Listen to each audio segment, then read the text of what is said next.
63 I think Stockcar started. Oh, 63. Yeah. Yeah. Well, I was a first nighter. Yeah. And we practiced 2 practices before the first night. But at Christmas time, '82, Rain, you had an advertisement in the paper. 62. 62, Yeah. Christmas 63, actually. Yeah, 63. Yeah, and 82, 62, there was in December, there was an advertisement in the paper. Yeah. Those interested in starting up stock cars, stock car racing, and the drivers have a meeting. Yeah. I think it was December, it might have been before, but around about December. And we went to this meeting. Well, I was already building a hot rod. I had a 34 Ford. I mucked around. I bought and sold coupes. Yeah. Before stock cars started. I used to buy V8s and sell them, mainly coupes, because I got around the country with my job. I was a concrete tank maker and delivered them. Yeah. And laying blocks, and I knew where every coupe was in the area and then within a 100-mile radius. And the big sheds. Yeah. And you found them all over the place. So I bought and sold coupes, and I'd change motors, and V8 motors weren't allowed to change. Yeah. I had a selection of those. Yeah. And then the stock car started, and I had a 34. It was another story. Before, I lived in a flat in Albert Street with my wife, and I had bloody cars around the flat, coupes, and I had this 34 sedan there. And I had an old Dodge, I had another 32 Dodge coupe and things. And we built a new house, and my wife made me promise that I wouldn't take any of these old cars to our new house. But she relinquished to let me take one, and it was a 34 sedan I was making a rod out of. It was quite a tidy car. And I just put a V8 motor, lowered the radiator, took all the guards off, and just made a cheap man's hot rod, you know. I didn't have the motor on it at that stage, I just had it all. So when Ray knew, said that I had one, I put my hand up. And I don't know what date we started, it must have been in January sometime. And I practiced 2 nights, and I knew a little bit about setting the car up. I knew you lengthen the drop arm for quicker steering. I knew how to lock the diff. I didn't weld the diff locked, I did it with white metal, because if you weld a V8 diff locked, you actually stagger the axles up. You've got to make sure you used to have to put extra spider gears in to stop the diffs, make them locked up somehow. And I didn't know how to do that, so I poured it full of white metal, preheated it, took the axles and the diff out, they all bolt together. And I preheated it, sat it, and I was working for Clive Davis at the time, engineer, so I preheated it in the forge, and then I got it in sand, and I poured white metal in it. And solid. I never broke an axle. I never had that. And don't lock it. You just heat it up, and the white metal run out. Oh, okay. Put another axle in, because the gears on the end of the axle and those things.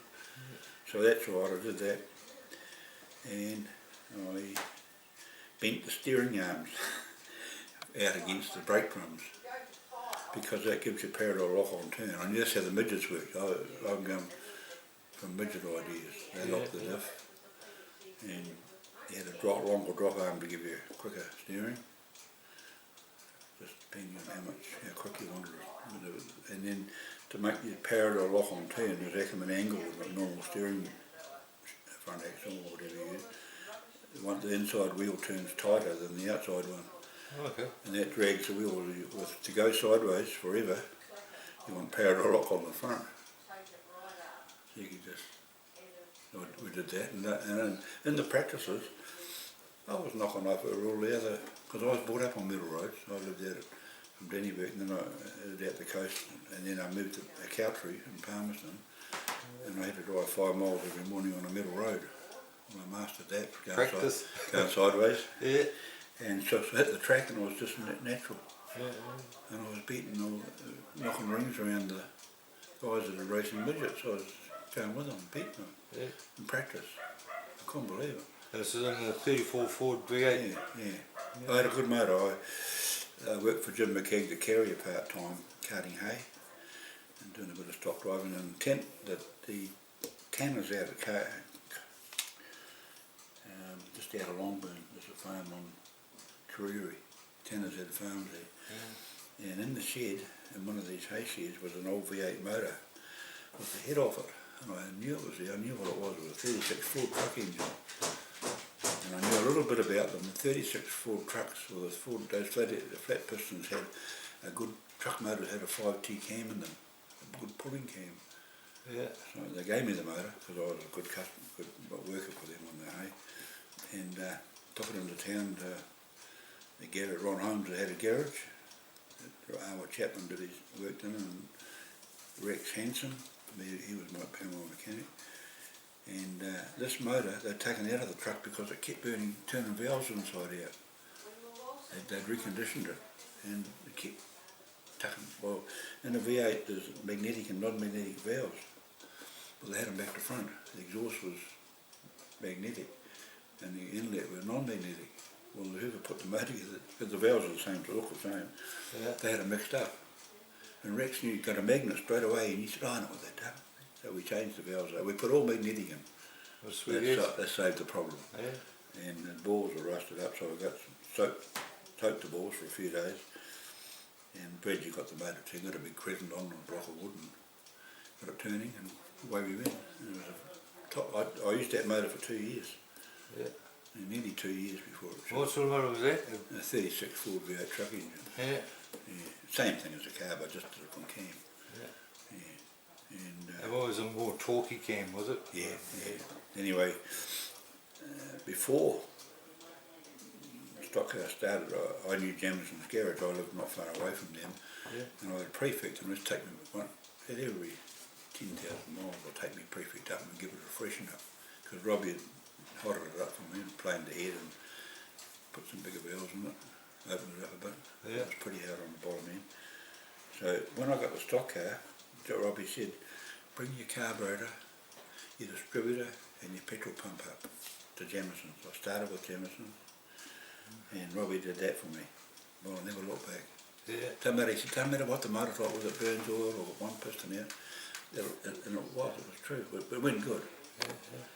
Until halfway through the second season, I run the bearings, so I run another couple of meetings, and I popped a Mercury motor in, but they had more, it didn't rev like the flathead motor, the flat top piston. Yeah.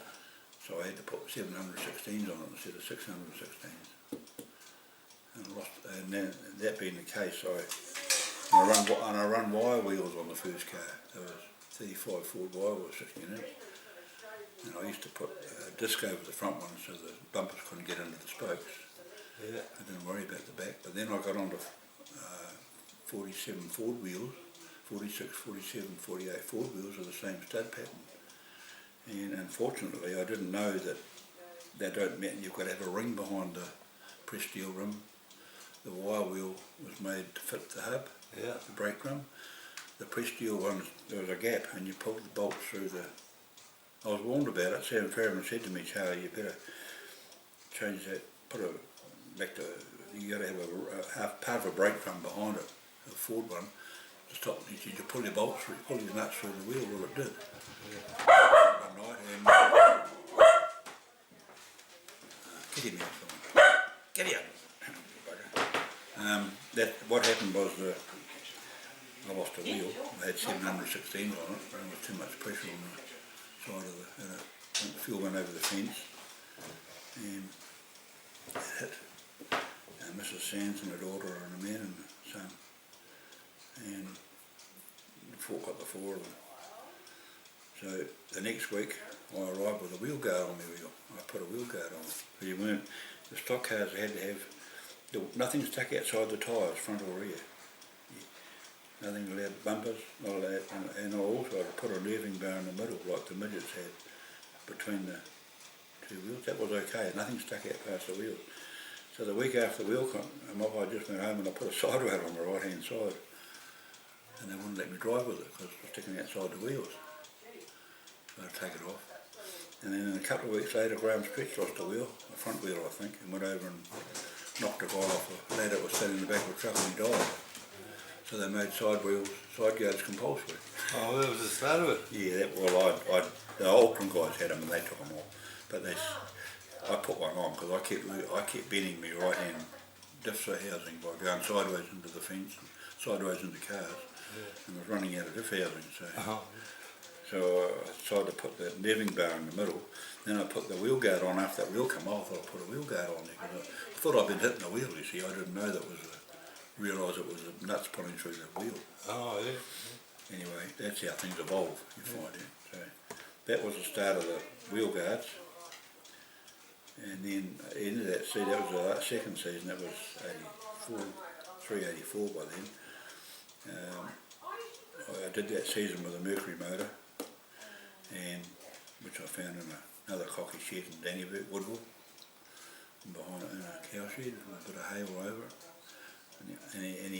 I went over and pulled the motor out, and I started on the floor, it sounded right, so I put it in, but unbeknown to me, I'd done a few miles, and I started getting the noise in the piston. I pulled the head off, and the rings were coming up the ball, one piston, so every week I took the head off, took the bits of ring out and put it back on again.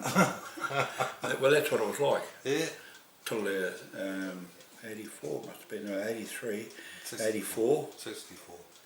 54, sorry, yeah, 53, 63, 64, and then 65, I drove Ralph Corkendale's car, maybe 64 season, and then the 65. So, that's right. Yep. So in the third season you drove number 2 and number 10. Yeah, I Who had was number two, Ralph? Ralph Corkendale's car, number 2. Yeah. And another car that Ralph actually found that I had put my old motor in out of number 10 to give me a second car. Well, I was going to drive that number 10, Yeah. but Ralph offered me the driving his one, so I drove both of them in different heats. Yeah. Because you could go in the first, second or third heat in any car, and whichever heat I didn't go in, I used number the other car. 11. And sometimes you get in, either car could go in the third heat if there wasn't enough cars. So and then they had the consolation race. And the feature. Yeah. And the consolation was ozone place, so for a long time, I don't know how long I drove probably a couple of seasons in the consolation as well. Yeah. Then in the feature, because I had feature. And what was the prize money like back then? Pretty good. Yeah. I don't remember exactly, but you paid down to 8th place in the feature, and I think he paid into 8th or 6th in the normal, but you could 15, 12, 10, 8, 6 and 4 I think, and maybe 2, I don't know, I don't remember. Plus, Pounds. Pounds. Yeah. Plus he paid appearance money. For a start he paid a £10 appearance. Yeah. And one weekend he knocked it to 5 and nobody complained. Because my wages were, I was getting 6 and 6 an hour. 6 and 6 an hour. That was a general wage. And probably with overtime I got about £12 a week clear. Well, I was getting sometimes £40. £40 off the racing and £12 off working. Yeah. It's not like that these days. So, no, but the crowd were there, you see, they had massive crowds. Yeah. They come from Hamilton, Taupo, Rotorua, Taranaki, Yeah. Nelson even. And Wellington had competitors coming up, and people were coming up from Wellington, Masterton. Yeah. Yeah. It's a big thing in those days. Yeah, and then I was paying maintenance. And every time a car went past you, this started from the word go. The crowds from 12, 14, 16, and people used to line up at 2 in the afternoon. Yeah. The gates opened at 6. They'd be queuing up at 2 in the afternoon to get in. And when the gates opened, it was just like a mad rush. Yeah. Yeah. People had bus loads, they had cattle trucks with the hoist up, people sitting on the top of some had stands on their trucks. Yeah. And Ray knew if he had 4 around the fence, that was 4,000, plus one stand took 4, I think, and the other one took about 3. So he knew when you had about 10,000 people, and sometimes you get 14 or 16. Yeah, phenomenal. And that's why he paid good money, man. Yeah, yeah. And the crowd loved it. This was when the pits were on the Pascal Street side. So started in Pascal Street, I think. Yeah. Oh no, they might have started behind the grandstand on the Cuba Street side, I think. I'm not sure. They had, I'll just work it out. They had the pits for Cuba Street side. They went over here. Yeah. They were in here. Out here somewhere once. And now they're over here. Yeah. So sort of. He moved around. We used to have the main gate here. over by the Pesca And Street. there was a gate there at one stage, going into the pit. We had the pits there. I don't remember what year that was. Well, the big green, the main grandstand, or the little grandstand, the big main one was over here. Then we had a pits behind the main grandstand. And now that might have been when, 66, because we left our cars there for us after the season finished. Rainy let us leave our cars in the showgrounds. Okay. Yeah, 4 or 5 we had him in the, had taken him out, or show night. He raced show night, he was paid to race show night. So we had him out that day and we started them up, and because they were all, a lot of us refreshened our motors before the season finished. Yeah. And when you start driving the next season, you don't have to run anything, you know, it's as you leave it. It's like an aircraft. Some of our stock cars were like aircraft. They never grow old because you're all the time just maintaining it. And every time from later after that, when the season finished, I'd put my car up on stands, and a couple of weeks before the season started, I'd completely dismantle it and put it together again. Yeah. I wouldn't pull the motor into bits with a gearbox or diff because they were already freshened. Yeah, yeah. They did it, pull it to bits, put it together again, because you're surprised in things you find that are damaged or cracked. Or And what about sponsors in those days, Charlie? well, How did Brew 22 come about? Well, when I drove stock cars, I drove mine, and I drove Ralph's, and I drove Dexter Dunlop's. After Mr. K, number 5, I had, we jumped the gun a bit. Number 5 I had. That must have been the 4th season. 65, hang on, 66, 65. 64, 60. I got kicked out when I chased Rainier. This is the start of the second year with Ralph Corkendale, or the first year it might have been. Yeah, the first year I chased the promoter out around. How did that happen? Well, I had number 10 and number 2, that's right. And I go out number 10 in the first heat, one of my first heats. And before the race even started, Bruce Perkins put me up on the drums. I was a bit angry about it, but anyway, it knocked the bowl off the bowl come off the petrol pump. And I thought it was the main lead out of the coil, so I tried to put that back in and try and start it, and it wouldn't start, it fired, it wouldn't go. So I'm standing beside the track, and Rainier said to me, "Charlie, get in the middle." And I didn't know, I just ignored him, because that's what he used to do. He drove around with his Jeep going the opposite way watching us. Come around again, "Charlie, get in the middle." And I didn't. And then he come over around another couple of times, come in, "Charlie, you're finished, you never race here again. You're finished."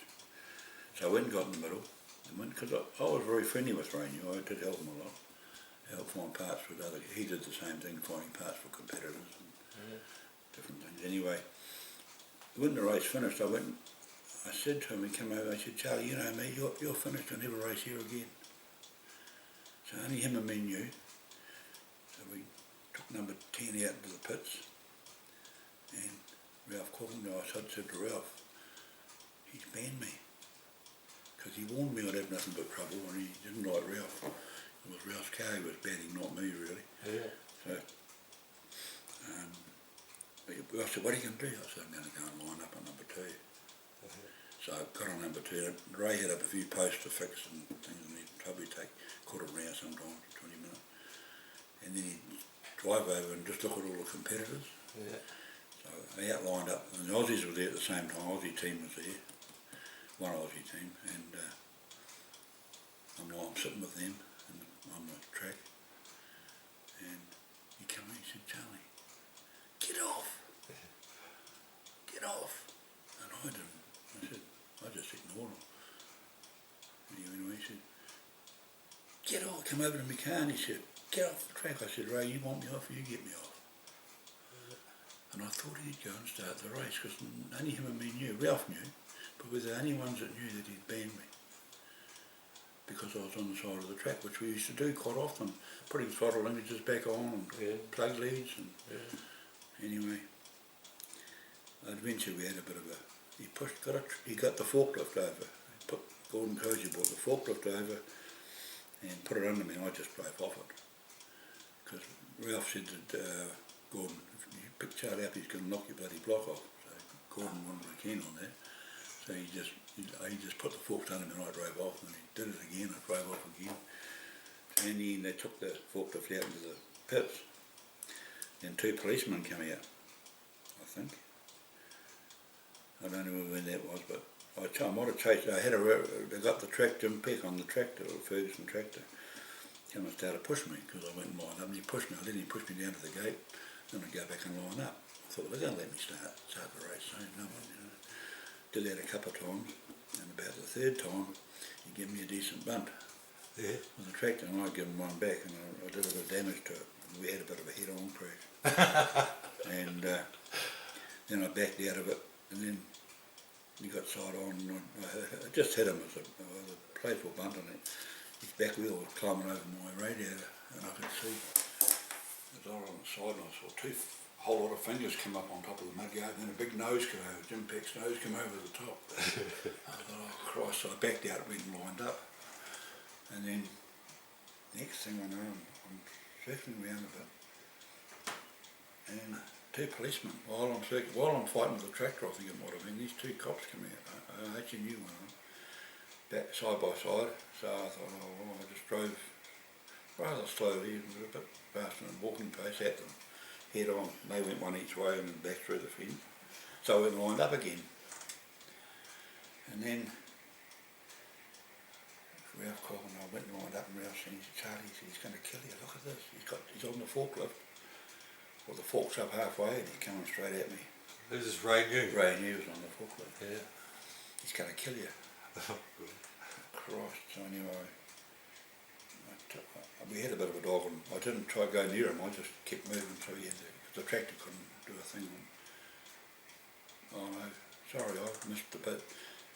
I chased, oh no, I was sitting there, and I lined up, and then I tried to catch the Jeep, but I put it back to front, I've forgotten it there, but anyway, Rainier's sitting on the side of the track with his Jeep, and I tried to catch him. I was going to give it a punt, because this is the start, this is before anything happened, I did this. I might have pushed the tractor, and I went back and lined up, and Rainier's sitting on the side of the track, with his Jeep facing north and I'm facing south, that's right. And then Warwick Sisson and myself and another couple of guys, he used to start the race, and he'd just drop the flag wherever he liked to start the race. And we always had a go at whacking the Jeep, because we had a bet on how much is it worth to hit the Jeep, Ray?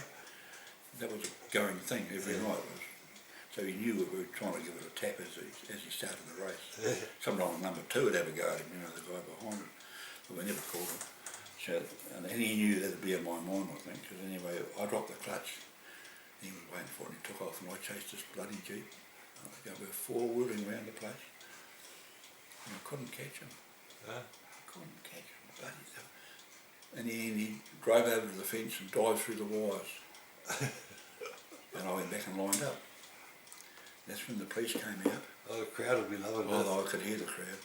That's when the police came out. The police came out then, and I chased, they went away. The next thing I know, he's coming up with the tractor. So I did a lot of running around, and I'm in my mind, Christ, I've only got 2 gallons of petrol in this thing.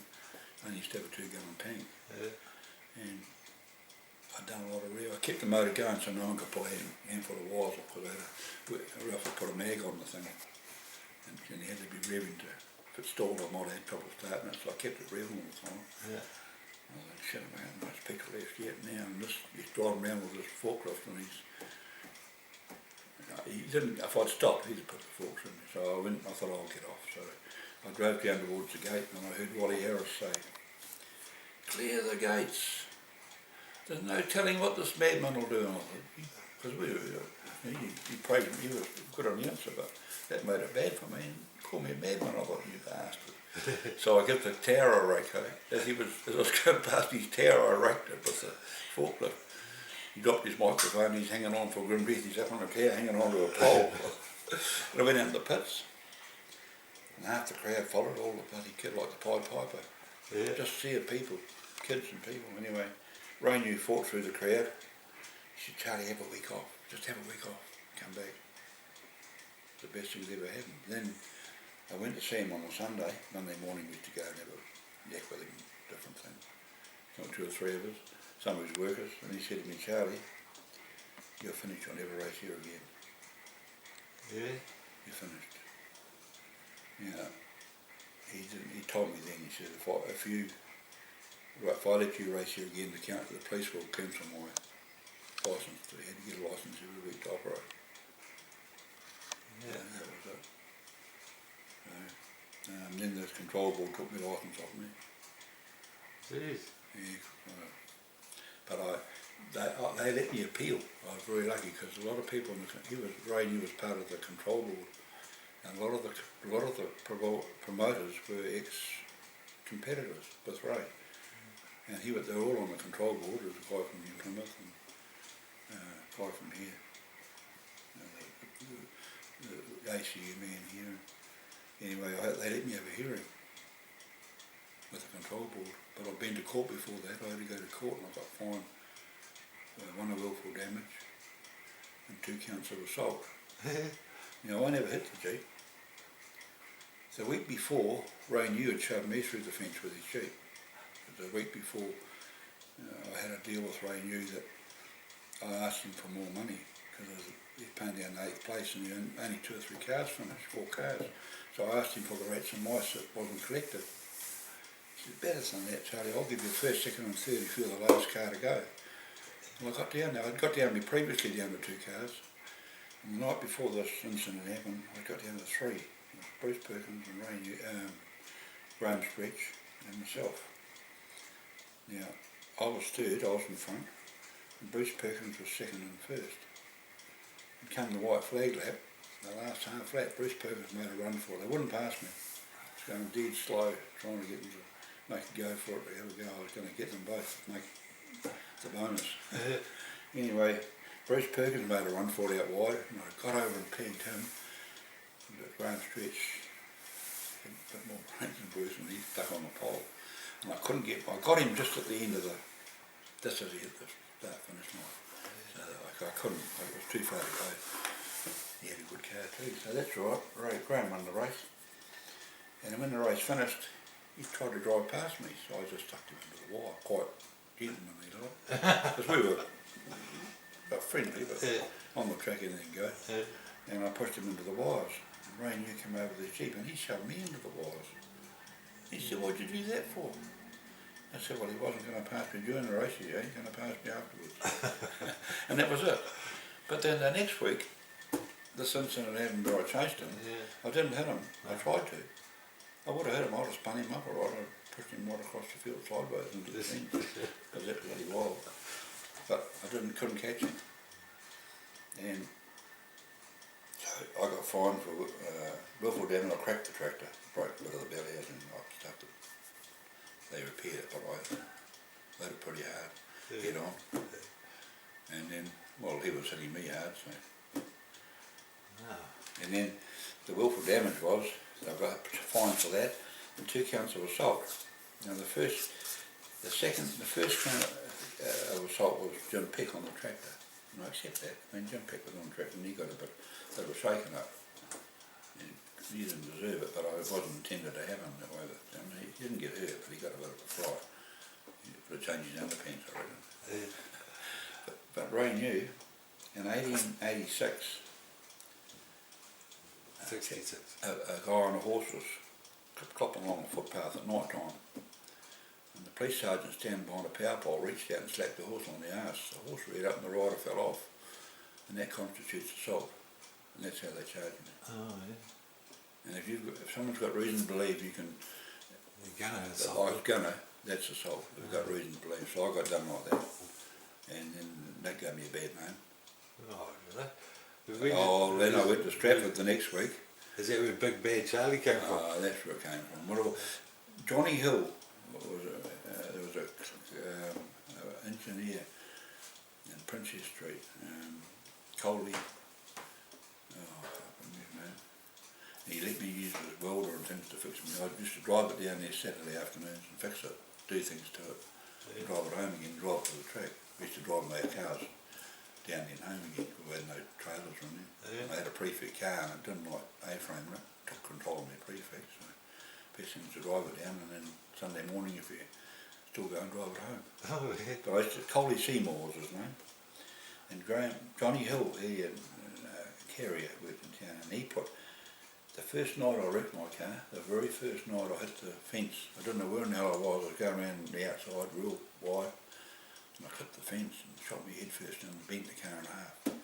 So Johnny Hill, I had to straighten it, Johnny Hill put, I had Big Charlie on my car, or Charlie, I had Charlie on the front of my car, and he put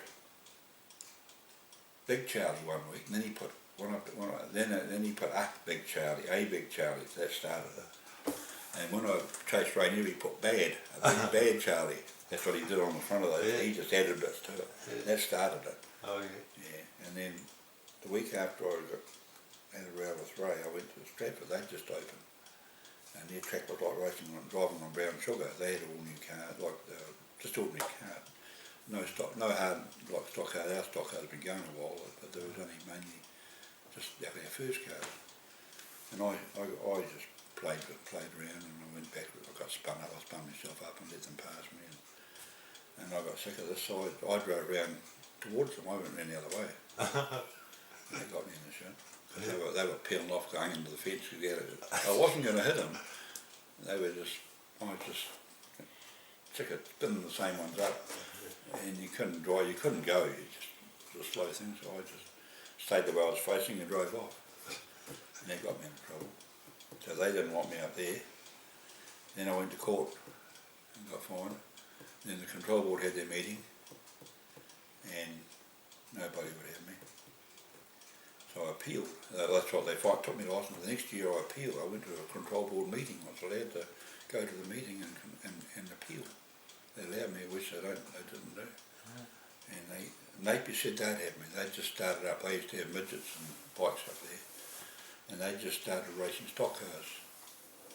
Every 2 races a night after the meeting finished. When the stock cars couldn't go on the track till the bikes had finished and midgets had finished. Then they were out on for the last 2 meetings. So they said they'd have me. So we took number 10 and number 2 up there. Oh, yeah. And had a ball. Yeah. I only run 2 races all season. I did more of an exhibition.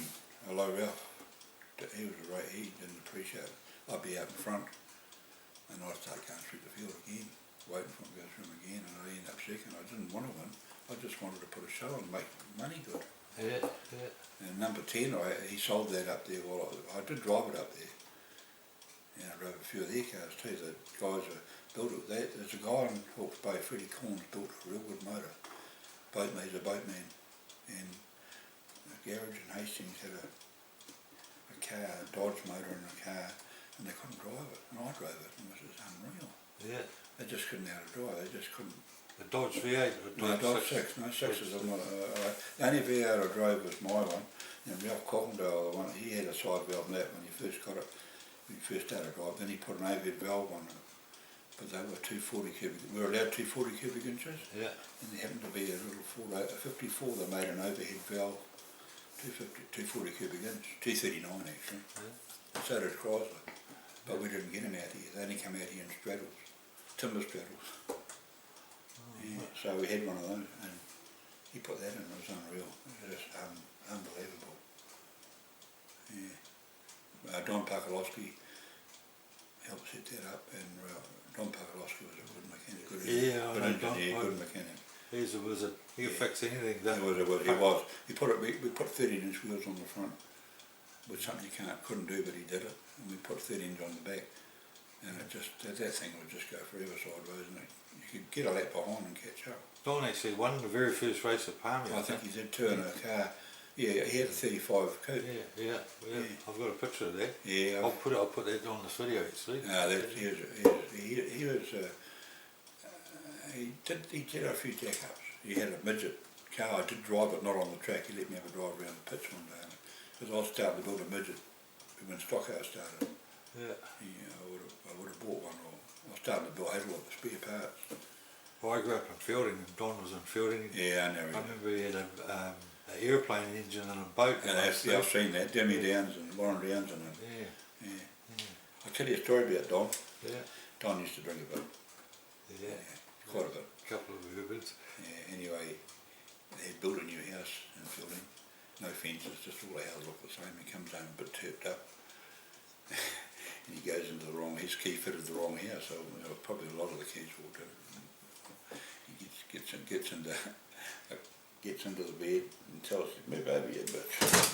Thumps her over, and the husband's sitting bolt upright the other side of it. They were new neighbours. He'd got into the wrong house. Bedrooms in the same places, the same sort of houses. And he ended up good mates, I forget the guy's name, but I knew him very well. He was a good mate, and a good mate, but he, come on, you bitch, move over. He's in the wrong house. Good fellow, Don. He's a good fellow, Don. He was bloody, and he's helpful. Well, tell us about the bookies at the Cafe de Paris. Well, when I drove Dexter Dunlop's car, after Napier, I drove to Napier, and I was allowed to drive back. I bought a car that had been racing, driving, and it had an independent front end, and the person well that sold it, and he couldn't drive it, and it was for sale for £50. It was a Chrysler, Dodge, or DeSoto, and it had an Oldsmobile motor on it, and it had two brand new 4-barrel carburetors to go with it for £50, so I bought that. I did a couple of nights in it before Christmas, or whatever it was you got before Christmas. Yeah. And then you have a break over Christmas. I put a whole new front end, I put a chassis, I put some 4x6 by half-inch box section in the front. Yeah. Real heavy, and I put a Dodge front X under it, and I put a Dodge motor on it. Nothing wrong with the old motor, but it could rev, but it was, you couldn't get bits for it. Yeah. So I did a Dodge, Graham's did a Dodge for me. I did it at Graham's place, in his workshop. I built it, done the block work for him there, so he helped me out, and then I drove that for a year. Number 5, it was a bit of a bruiser. Dexter had his new Valiant and Kyson Wellington, and it was a real bruiser car. Kept going, reliable. And then Dexter Dunlop asked me would I drive his car, because he was doing something else, Wellington or something, and so I drove the Valiant. His Valiant, which was a real top-notch car. Yeah. It had a couple of faults, but for a season. And I only won 2 races in that car all season, because I kept the back hub on it, the right-hand hub collapsed. So Richardson's built me a new hub, real heavy hub, started turning the axles out on the right-hand side. He had big 15-inch wheels on it, because it was pretty, Ian Taylor built the motor on it, but Rangy built the chassis, and Dunlop supplied the axles and the diff and the steering box. But unbeknown to Dexter, anyone else, yeah, my car, our own stretchers and his, we all had narrow diffs in them. We used 34 Dodge diffs, they're narrower than the front end. Yeah. And Dexter supplied the diff that was wider, and Ray didn't just put the chassis through the diff. So that car didn't handle as well. Other people won races, but I drove sideways. I full throttle, and I could drive the corners where the work's done. So every race I drove them, except 2, and they were in Taranaki, I got second. Because the axle would go like a carrot, a bend, and where the axle like a carrot, and just break. So did you remedy that? No, I didn't, because I didn't realise that at all. I was a bit green about those sort of things. I mean, I knew the diff was wider, but if I'd known earlier in the piece, I would have. Yeah. But the chassis had to be older too, because he built the chassis wider to take that diff. And so the 22 car, where did that come along? Well, was that after I drove Dexter's, he wanted the car back. I think he went back to Wellington with it. And the cafe, the bookies at the cafe, I think they sponsored Graham actually, probably did. Yeah, they did sponsor Graham with his car. And they wanted to put Graham in another, he'd stopped driving then by that stage. He'd sold his car to Peter Madsen, I think. Yeah. And they wanted Graham to build a new car and drive it, and he said, no, I'm not going to drive anymore. He had a business.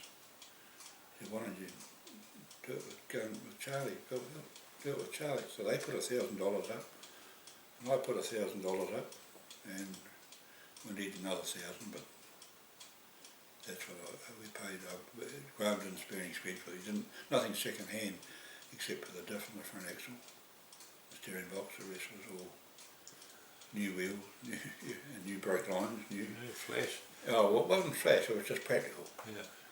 And it came to another $1,000 because I had the body. I had a Chef Coupe body that I had altered, and Alan Hart painted it, and the bookies put the sponsorship for the signwriting in. The painting came from the manager, the owner of the cafe. Yeah. So when that manager went, I just stuck with the same sponsorship. They had the same, when the publican came, he paid for the signwriting for it. Yeah. And also I lived at the cafe for a while with Warwick Susan and myself, who got expelled from home, so various reasons. Yeah. And the bookies there, there's three of them, they put up a trophy for the top dog of the night, and if you won that, you got 2 dozen of beer every one time you won it. Well, I was champion. I won that every time.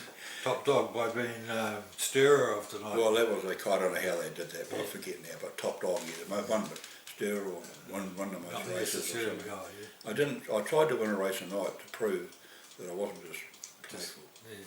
I tried to win a race. Everywhere I went, I tried to win a race. Yeah. And then but I'd play up. I might play up first, or I did that to get the crowd, because I got paid up to $800 appearance money in some tracks. Auckland. Yeah. And if I wanted, they'd pay me $800. Even $9 I got paid to get there. If I went there, they'd pay me $5. I went unannounced. They paid me $5. Yeah. And Rotorua was a couple of hundred. I raced in Rotorua every meeting for 2 years till Roy opened. Yeah. I was the top point scorer in Rotorua. Yeah. With our Bedford motor. What would be your favourite track? Well, when I was racing in driving in Palmerston, I liked Stratford. But then when I started driving in Rotorua was the track. I read a letter from one of your fans the last time I was here. A 7-year-old boy said he enjoyed watching you figure 8 racing at Rotorua. I drove Rotorua a couple of times. Yeah. I drove in Hamilton. They don't have that anymore. No, they're not. So a guy that was overweight had a heart attack, and it wasn't the stock accident that killed him. Oh, okay. And up in Taranaki. During the race?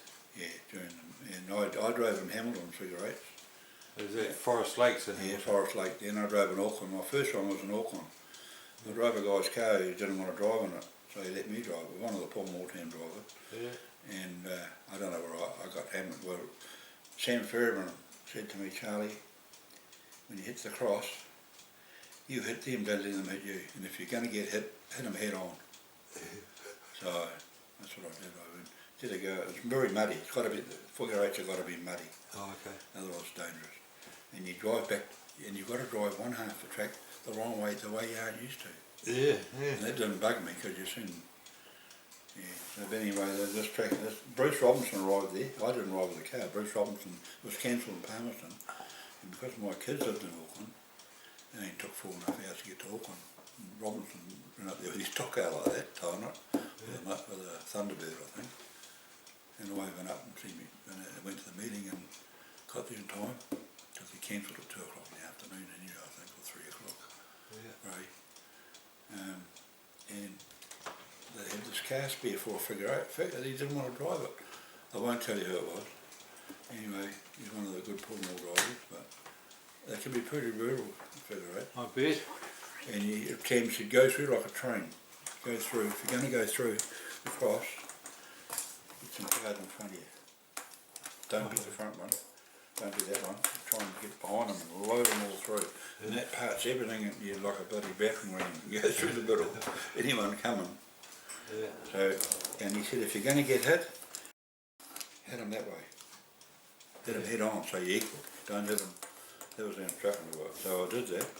I broke 2 legs of one guy, and the motor fell out of another car by doing that. I didn't know the damage. You get a bit of traction when you throw the thing sideways, and you're sitting there revving its guts out, and all of a sudden it gets traction, and the poor bugger coming towards you. He's trying to brake because you hit onto him and you hit him. The Mary boy broke both his legs. Another guy, motor shot through the radiator. But there's no penalty. But it is brutal as you want to make it. Brutal, right? But I did the one in Tokoroa, and Rotorua runs were good. They're quite long, but Rotorua was quite dry actually. It was hard to get hold of water on Rotorua. but that was a good fruit. Kevin Free was second. We came to, I said to Kevin, we talked to each other, because we were enemies, but we on the track there's no mates. I said, I won't touch you to the end. Anyway, he thought we were going to share the prize money, but I said, I just said I won't touch it till the end. And one in Hamilton is, might have been a butcher's picnic, the last car going, and there's two of us left. There's a guy, Adams from Stratford, little hard little bugger, real good hitter, and myself. And he's behind me, and I couldn't catch him. I reversed round the track. I had to knock his front wheels off to stop him. Anyway, and I won that race. But you have to be, you know, when someone's behind you, and there might have been a lap ahead of me, you see, so you've got to try and you can't catch them. And it's illegal to go, I didn't know, but it's illegal now to go backwards, and it wasn't then. No, it's majorly different now. Yeah, it is. Like the speeds that they've gone up down. Oh, the speed has killed it. I believe. Stock car is not entertaining like it was. See, it was a fun thing. It was we were actually big time wrestlers. We were bullshit.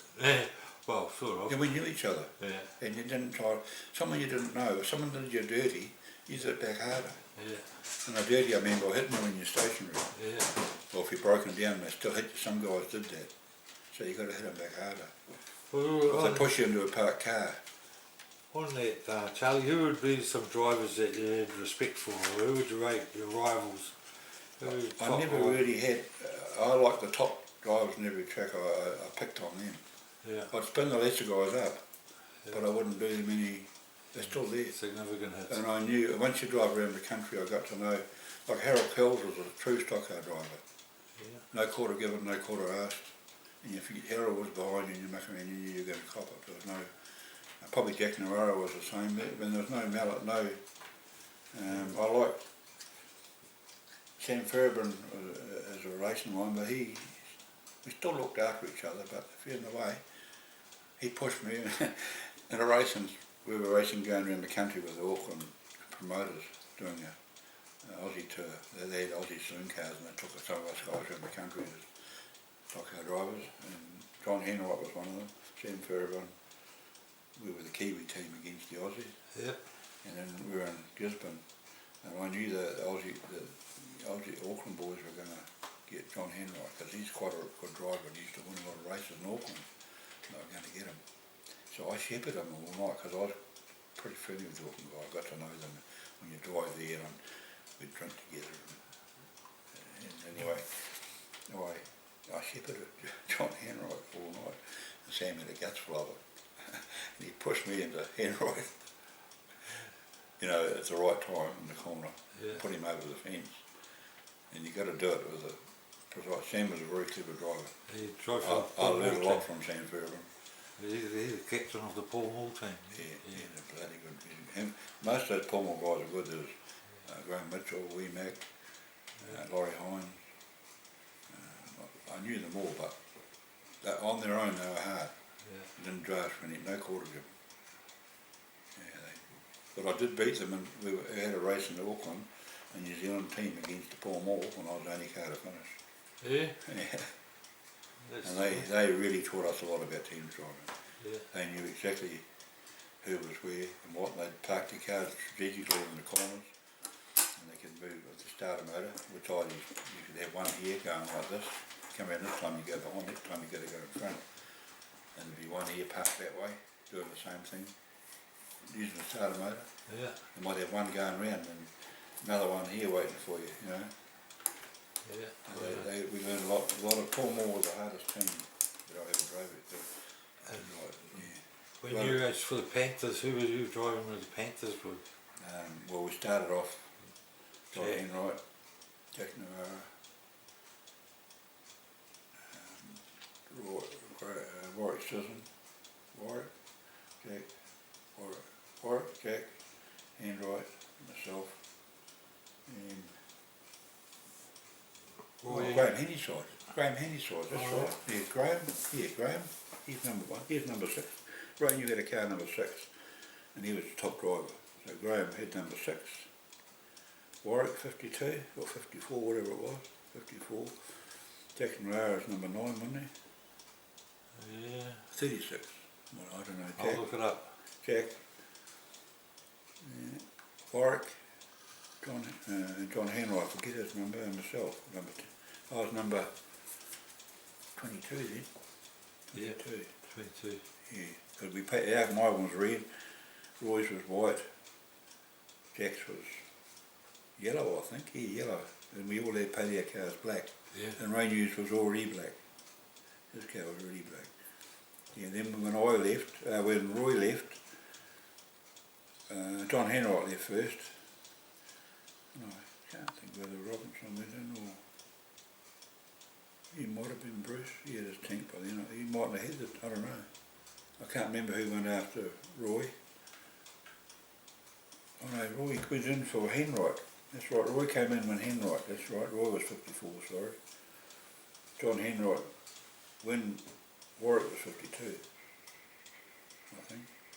Was Peter Headley around then? No, later on. That was later. Yeah, when John Henright left, Roy came in, Roy. And then when Roy pulled out into this track,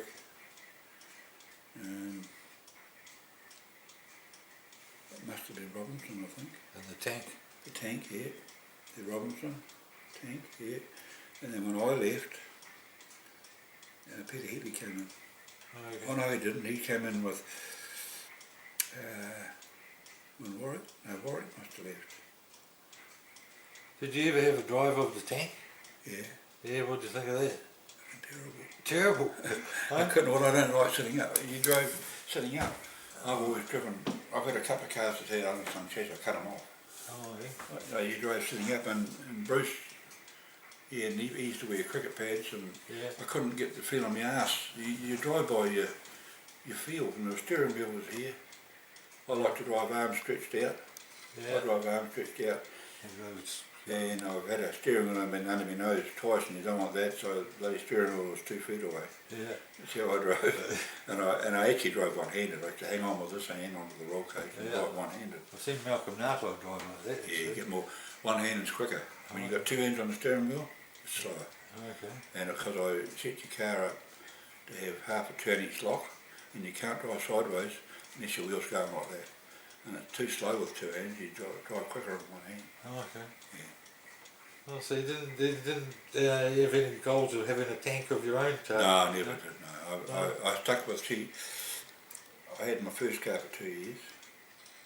Then I drove another old car, and I drove Ralph, and I built another old car up. Well, I couldn't see any point in changing cars for the sake of it. Yeah. And I drove Dexter's car, and I'd been quite happy to carry. I would have altered that car if I'd carried on driving it next year. I would have just altered that back in. Because I repaired Peter Madsen's one for, when Peter Madsen made his car, Graham would fix it, but I'd fix it for Graham. You know, I mean, I had that much time on me, I was a block load. I didn't go to work, I just... Yeah.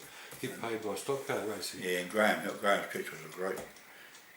I owe a lot to Graham Stretch, but I owe more to Robbie Jamison. Yeah. Robbie Jamison put me on the map for my last car, and Graham had partners in his business, and they weren't very sympathetic towards stockcars, so I went down to where Keith Marriott worked with a panel beater, but Jamison's put me in there, and that Robbie really put me on the map. Yeah. Yeah. And Peter Headley worked there. But I owe a lot to Robbie. I owe a lot to Jamison. I mean,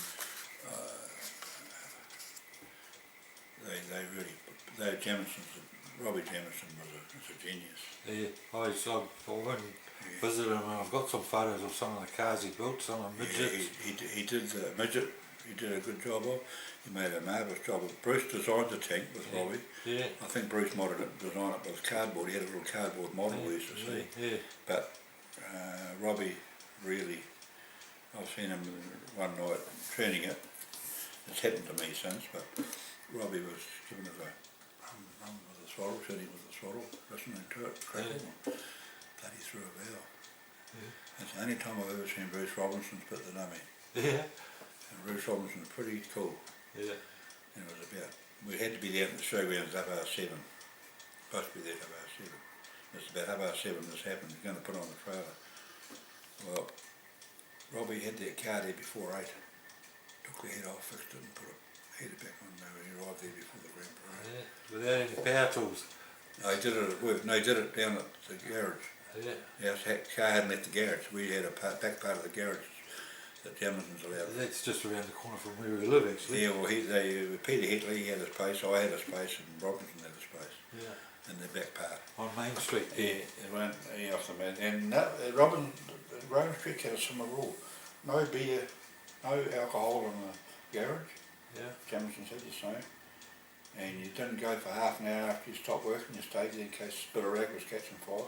Well, Jameson's had the same. They had a wooden floor, mainly. Yeah. Yeah. And old Jack, and we stuck by it. We had a bit of ink in the smoke over him. And Graham was the same, but you get guys walking in with a bottle of beer in their hand, and I've been the same all my life. I come into the workshop with a bottle of beer in your hand, you can slap it up the pants. Yep. Doesn't work. Well, I never drunk before I drove. I've been accused of being drunk when I drove. I never ate or drank the day before I drove. I never drank or ate the day I drove. Yeah. Yeah. Lean and mean. No, well I played rugby and I played league. And you're strong on empty guts. Yeah. And that same with racing. I proved the point. I remember going into the toilet at the showgrounds and seeing all these race drivers in there. And those didn't go in. Like Ron Carter never drank before he drove. I won't know, there's a lot of them, a lot of stock car drivers still drink before they drive. And the ones that don't mightn't have the best cars, but they're on edge. Yeah. Same with the ridge. They say what you put in the workshop is what you get out of it on the track. Yeah, that's right. Well, I spent day and night on my car. I had a workshop in Aramo. Not in Palmerston Jamisons were good. And same with Graham Street. I had a workshop after the night when they closed, but I had to work out in the yard during the day, and I'd prefab things, and then I'd go inside at night time when the boys went home and use the welder and drill and get it done. Yeah. So what would be one of your most memorable moments, Charlie? I suppose winning the New Zealand Championship. Well, at home that was. The most memorable for a start was this Paul Moore team winning, because I used to race a lot in Auckland. I drove to Auckland a lot when my kids were up there. Yeah. And I got up there on my own. To go up on my own, and same in Rotorua, I was the only visitor there. But that Paul Moore thing, but when I won the North Island and Napier against all odds. Peter Madsen was supposed to win that, but it was a wet night. But and then when I won the New Zealand champs here, the next week I won the North Island. That was in the van body car. Yeah, that was a 432. Yeah, the Brew 22. The highlight was Paul Moore. Yeah. And being in the Paul Moore team, we had a Paul Moore put a program on that put a races all around the country, series around the country. Yeah. And I might have got second. I've got a prize in the wardrobe down here that from Paul Moore, Wellington. It's a big box of glasses. I still got it. I never even opened it. Yeah. It's still got it in the cupboard down there. I don't know what the Paul Moore series. The Auckland come down. The Auckland were there, and all the teams in New Zealand had a final in Wellington. That was pretty good. Oh, Charlie, the book that this guy's put together from Ashes, I'll include some photos in reference to that. I think you should. Yeah. But yeah, that's been wonderful. But thanks very much for talking to us today, having us in your home. Yeah. And I'll make sure you get to see this. And have you seen that movie with Dexter Dunlop on the internet? Yes, I have, years ago. Yeah, that was pretty good. Yeah.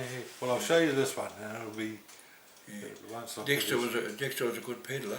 Yeah. He wasn't and Ian Taylor's sort of semi-stockcar. We used to wind Ian Taylor up. We'd hold him, Warwick Sisson and myself. You can never catch Ian Taylor. But we used to hold him up for the first lap and then let him go. Yeah. Ian Taylor, you never had a desire to drive a sprint car, Charlie? No, it was before my time. Oh, yeah.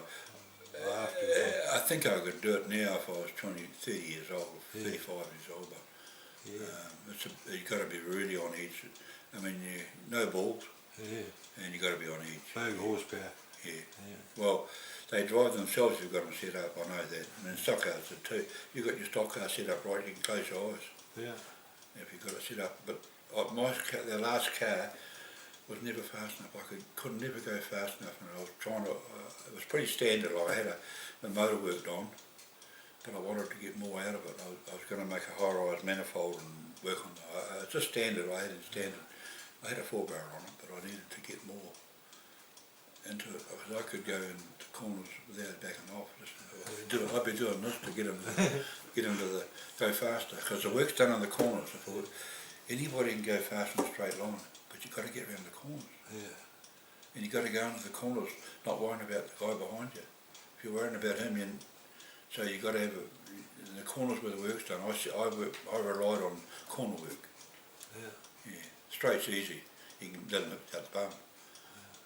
But when you're in the corners, you don't want to get hit in the side. Oh, well, Charlie, thanks very much for talking to us today. That's and right. Once I'll put it all together, I'll bring it over and then Yeah, say well, I'll write. You'll get a copy of this other book anyway. Yeah. He's a pretty good Kevin Jeffries, isn't it? Kevin, oh, I'm not sure. Right, I'll certainly look it up. I've got it here. Yeah, awesome. I'll add a bit to it. He gave me. Okay, thanks for that.